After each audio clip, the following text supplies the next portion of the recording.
बोले पूज्य गुरुदेव जी की, और गुरुदेव जी की। आज जीवन का ये बहुत ही कीमती, महत्वपूर्ण और सौभाग्यप्रदायक क्षण हमारे सामने था, जिसका उपयोग हमने सबने आज गुरु कृपा से किया। ये ठीक है कि जितने भी प्रयोग शिविरों में करवाए जाते हैं और हम गुरु आज्ञा पालन करके अपनी समस्याओं के आधार पर उनको करते हैं।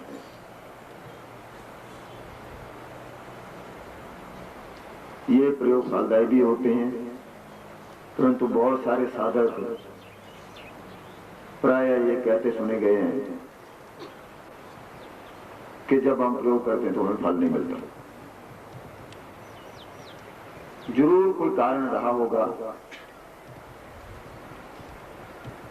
या तो हमारे कुछ कर्म ऐसे होंगे, कुछ दोष होंगे, कुछ गलतियां होंगी,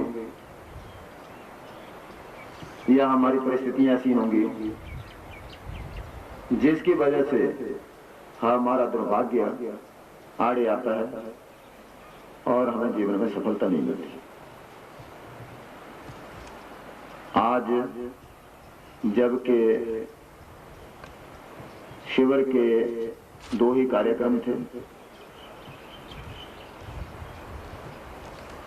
एक तो ये प्रयोग दीक्षा आदि का कार्यक्रम था और पूर्णाहुति का,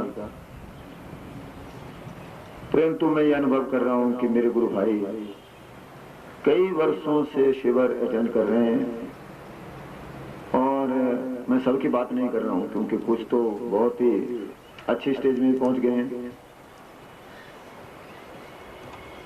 परंतु बहुत सारे ऐसी स्थिति में हैं कि जो सही अर्थों में ये कह ही नहीं सकते कि शिविर में आने का पूरा लाभ होता भी है या नहीं होता है। ना वो ना करने की स्थिति में, ना हाँ करने की स्थिति में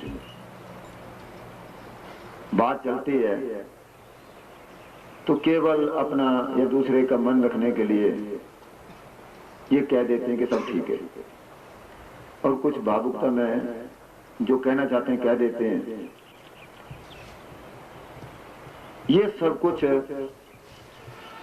जो हमारे अंदर का सोच है, ये केवल मेरा नहीं, 2-4 लोगों का नहीं, बहुत सारे साधकों का है। और मेरा धर्म है कि जब ये व्यवस्था की है गुरु आज्ञा से, ये सारा संचालन आपके सहयोग से किया ही है, तो आपकी ये भावनाएं, आपका ये चिंतन जरूर गुरु चरणों में रखूंगा। यद्यपि गुरु जी का ये समय जो 3 दिन के लिए यहाँ गुरुदेव जी ने हमारे लिए निकाला है, हमारे ऊपर बहुत बड़ी कृपा की है। इसमें इतनी अभी गुंजाइश नहीं थी कि कुछ और बीच में कहा जाए या कुछ और किया जाए। फिर भी ये क्षण कितनी दिनों के बाद, कितने सालों के बाद, जैसे पीछे 4 साल बीत गए, भले ही हम लोग चाहते हैं गुरुदेव जी परमानेंट यहाँ रहे, ये तो सबकी इच्छा रहती है, फिर भी हमारे चाहने ना चाहने से कितना फर्क पड़ जाएगा। ये ठीक है, मन के अंदर भावना पैदा करते हैं, सोच करते हैं और कहते हैं मंत्र अधीनस्थ देवता, सबसे बड़े देवता तो गुरु हैं, और अगर गुरु मंत्र जपा जाए तो अधीन हो ही जाएंगे, इसमें कोई शंका नहीं है। इसलिए गुरु मंत्र की 4 माला तो केवल निमित्त मात्र है, वो तो निरंतर जपते रहे, तो सबसे बड़े देवता हैं तो अधीन हो ही जाएंगे। वो तो तुम्हारा सबका, हमारा सबका धर्म भी है, कर्तव्य भी है, और हो सकता है कि हमारे मंत्रों में न्यूनता रही हो, हमारे सोच में न्यूनता रही हो, जिसकी वजह से 4 साल बीत गए, इतने बड़े अंतराल के बीच में गुरुदेव जी यहाँ नहीं आए। जबकि गुरुदेव जी कल ये बात कह रहे थे, बिल्कुल हर समय ये चिंतन रहता है कि पूरे संसार को छोड़कर अगर हिमाचल में जाया जाए तो इसका आनंद ही अलग होता है।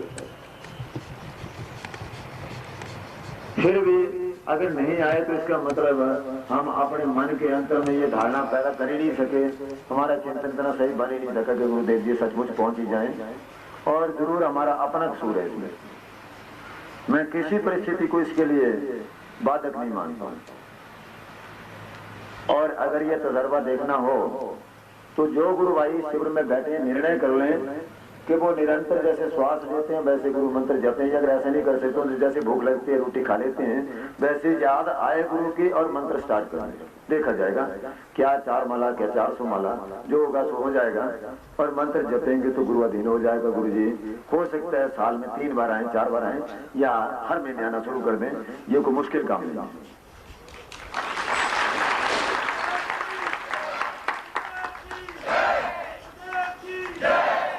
खैर ये बात तो बिल्कुल ऐसी थी जो हमारा एक धर्म था, कर्तव्य था, जो हमें पहले भी करना चाहिए था। इसके लिए हमारा दोष जो रहा है उसको दूर करना हमारी ड्यूटी है, हमारा कर्तव्य धर्म है। अब ये शिविर है तो इसमें हम जो कुछ कारण रहे हैं उनको दूर कर लें, क्योंकि मैं कह दूंगा ठीक है सबको मंत्र जप करना चाहिए और कल को मैं भी नहीं जपूंगा, कोई समस्या खड़ी हो जाएगी, दुर्भाग्य सामने खड़ा हो जाएगा तो नहीं हो पाएगा। अब इसमें यह नहीं हो सकता कि ठीक है जी जबरदस्ती कर लेंगे, नहीं हो सकता। तो कैसे किया जाए? कौन से ऐसे कारण नहीं जिसकी वजह से हम ऐसा कर ही नहीं पाए जीवन में? सही अर्थों में हम शव रहे,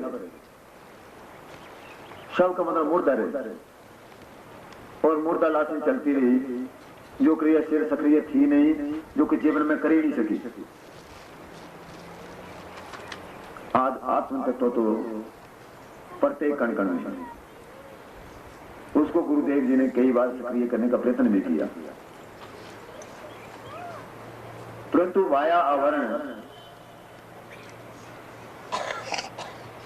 ऐसा चैतन्य नहीं हो सका। बाहर से सब बने और अंदर का आत्म तत्व वो क्रियाशील होकर के बाद सारी क्रियाओं को कर ही नहीं सका। प्रत्येक नाड़ी, प्रत्येक रोग, जो 72 नाड़ी हमारे शरीर के अंदर होती हैं वो क्रियाशील नहीं हो सकती। और उसका एकमात्र तरीका जिसका इशारा कल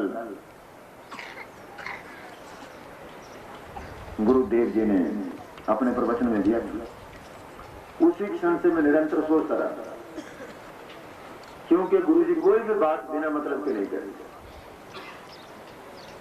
जब गुरुदेव जी ने कहा कि भगवान शंकर के बिना जीवन में पूर्णता मिल ही नहीं सकती, और कोई क्षेत्र ऐसा नहीं है जो भगवान शंकर की साधना, उनकी प्राप्ति और उनके समाहितीकरण के बाद शेष रह जाए। और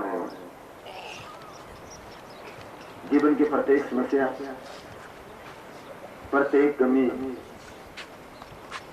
अगर सचमुच इस साधना से दूर हो सकती है तो ये साधना कैसे की जाए, क्या किया जाए, क्या इसका तरीका है,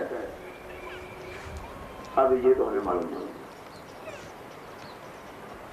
सदगुरुदेव जी इस बात के लिए मैं क्षमा चाहूंगा कि अनजानेपन में मैं अपने ही नहीं अपने सभी गुरु भाइयों की भावनाएं आपके चरणों में रख रहा हूं। जहां तक गहराई से सोचता हूं तो ये सोचता हूं कि भगवान शंकर और गुरु एक ही चीज होती है, परंतु शास्त्र भी झूठे नहीं है। अगर नाम अलग किया है तो रिश्ते का फर्क होगा। माँ भाई बहन, अब एक लड़की है वो किसी की बहन हो सकती है, दूसरे की माँ हो सकती है, सोच का फर्क है। लड़की है, गुरुदेव एक ही है, भगवान शंकर भी है, श्री गुरुदेव जी, पिता भी सर्वेश्वर भी, और अगर सब कुछ है फिर भी रिश्ते के नाम अलग अलग है तो इसका मतलब उसकी साधना, उसकी पद्धति, उसका चिंतन भी अलग लग रहा होगा। और अगर सबसे शिव बने, वो शक्ति वो हमारे अंदर प्रवेश कर सके और हमारा मुर्दा से जिंदा हो सके, हम साधनों को कर सके, तो एकमात्र तरीका के सदगुरुदेव जी शिव रूप में हमारे अंदर प्रवेश करें, अपनी शक्ति को हमारे अंदर प्रवेश करवाएं, ताकि ये सब शिव में कन्वर्ट हो सके, बदल सके। और इसके लिए ज्ञान पत्रिकाओं के माध्यम से या अन्य धार्मिक पुस्तकों के माध्यम से जो हमारे पुराणों में वर्णन है, उसके आधार पर ये स्पष्ट है कि पार्थ शिवलिंग इस साधना का श्रेष्ठतम यंत्र है और गुरु श्रेष्ठतम इस विद्या का ज्ञाता, जो स्वयं संसार के प्रत्येक कण कण में किसी भी शक्ति, किसी भी देव, किसी भी आत्मा के रूप में प्रवेश कर सकता है। इसीलिए उसको ब्रह्मा विष्णु महेश से ऊपर माना गया। आज इन बहुमूल्य क्षणों में, जबकि हमारे सामने समय नहीं है, क्योंकि मैं ये कहूं कि समय नहीं है तो गलती है, परंतु व्यवस्था है और 3 दिन का आयोजन है, उसमें सही अर्थों में ही समय नहीं मिल पाएगा इतना। फिर भी हम साधक हैं और हमें समय निकालने के लिए ये 3 दिन है, 3 वर्ष के तो 3 वर्ष भी करते रहेंगे, यहाँ कोई दिक्कत नहीं है, क्योंकि ऐसी कोई परेशानी नहीं है, ना तो आप भागने वाले ना मैं भागने वाला हूँ, ऐसा मुझे पूरा भरोसा है। परंतु गुरुदेव जी तो एक निश्चित कार्यक्रम लेके एक निश्चित समय के लिए आपके बहुत ही जो एक हार्दिक प्रेम की भावना थी उसको देखते हुए आए हैं और निश्चित तौर पे समय के मुताबिक वापस जाना है। इसलिए मैं ये गृहस्था कर रहा हूं कि गुरुदेव जी को प्रार्थना करूं, बातें तो कर नहीं सकता, कि वो हमारे सारे गुरु भाई बहनों की इन भावनाओं को जो मैंने महसूस की है, सुनी है,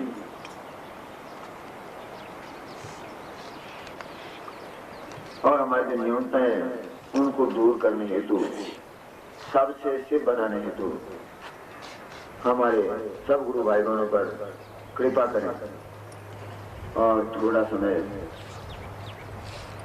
हमारे लिए और दें।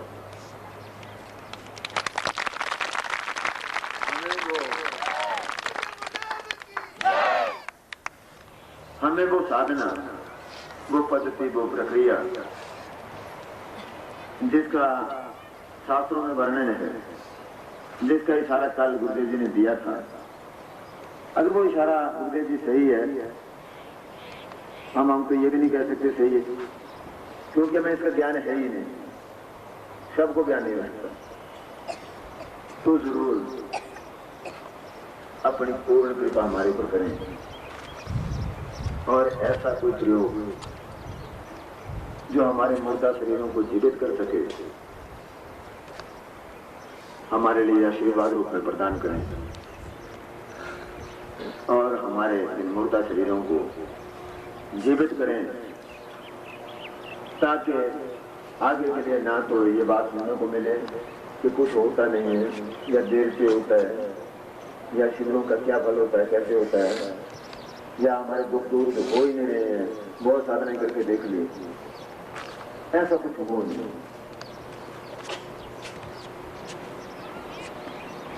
ये सारी भावनाएं मैं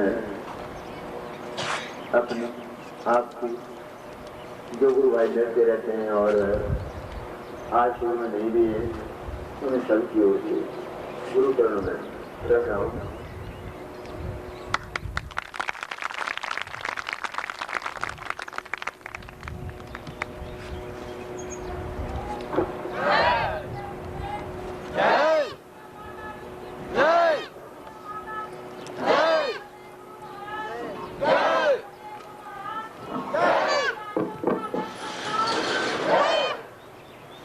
है कि बातचीत को घुमा घुमू करके उस जगह लाके खड़ा कर देता है जहां आदमी नहीं चाहते हुए भी आदमी को सोचने के लिए मजबूर हो जाना पड़ता है।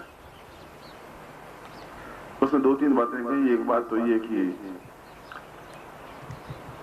गुरुदेव को प्रत्येक साल में एक बार या 3 महीनों में एक बार आना चाहिए, यहाँ रह जाना चाहिए। मैं तो यहाँ रहने के लिए तैयार हूँ, मैं तो इच्छा भी यही हूँ, इच्छा भी यही है कि मैं आप लोगों के बीच में रहूं, और किसी और स्थान से मोह जैसी कोई चीज है ही नहीं। न जोधपुर से मोह, न दिल्ली से, न मुंबई से, न कलकत्ता से, न मद्रास से। अगर थोड़ी बहुत आसक्ति जीव में है मेरे मन में तो हिमाचल के प्रति है, क्योंकि बचपन से ही बहुत अच्छा समय मेरा जवानी का इस हिमाचल के पहाड़ों में बीता है। इसलिए मैं आपके बीच में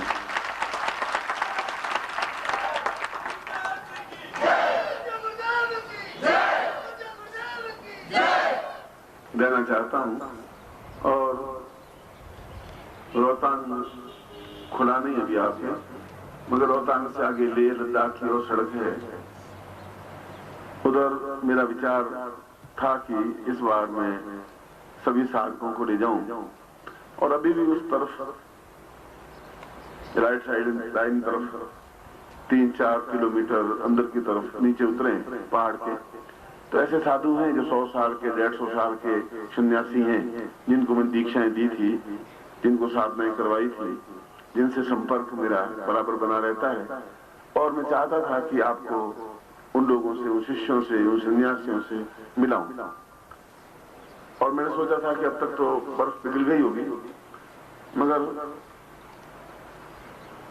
कल मैं गया था तो शायद गुलाबा तक की बर्फ ज्यादा होगी, इसका आगे तो जाने के लिए शायद मना कर दिया गया। फिर कभी सही, मगर मेरी इच्छा आप लोगों को उन सन्यासियों से, उन योगियों से मिलाने की है। ऐसे सन्यासी और योगी मुंबई, कलकत्ता, मद्रास, दिल्ली में, जोधपुर में नहीं है, वे केवल आपके इस मनाली के आसपास के क्षेत्र में आज भी हैं। इस बात का गर्व है। सद्गुरुदेव डॉक्टर नारायण दत्त श्रीमाली जी के दुर्लभ वीडियोस, पुस्तक, पत्रिका एवं साधना की निःशुल्क दीक्षा प्राप्त करने के लिए नीचे लिखे हुए नंबर पर वीरल पटेल जी को व्हाट्सएप पे अपना नाम और अपने शहर का नाम लिखकर भेजें। धन्यवाद।